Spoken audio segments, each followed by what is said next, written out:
Welcome. This is the Barcelona Podcast, brought to you by Dan Hilton and Francesc Tomas, of course.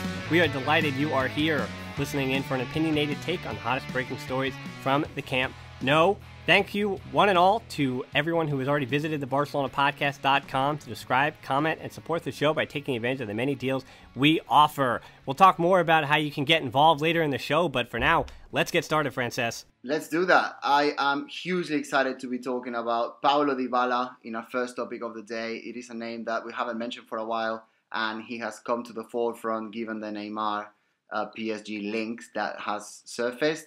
Then we're going to move on to El Maestro, Xavi. He's been talking to the press, sort of giving very opinionated takes as always, and we'll try to break that down for you. And we will end with talking about starters who have led Barca in recent years. So let's get started.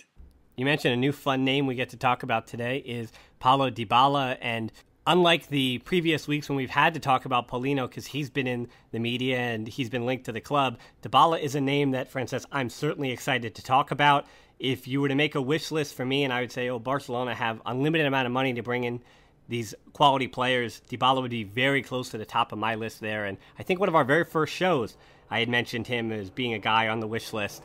And the reasons for that are pretty clear. He's only 23 years old.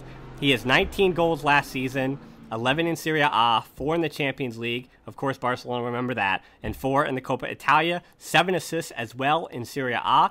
And most impressively, his 85% passing and just how dangerous he is in the middle of the field, how just the level of ingenuity he uses, particularly the second he receives the ball, that he's quickly getting into movement, quickly changing direction. And while he wouldn't necessarily be the heir, as you had mentioned, this story now kind of coming to the forefront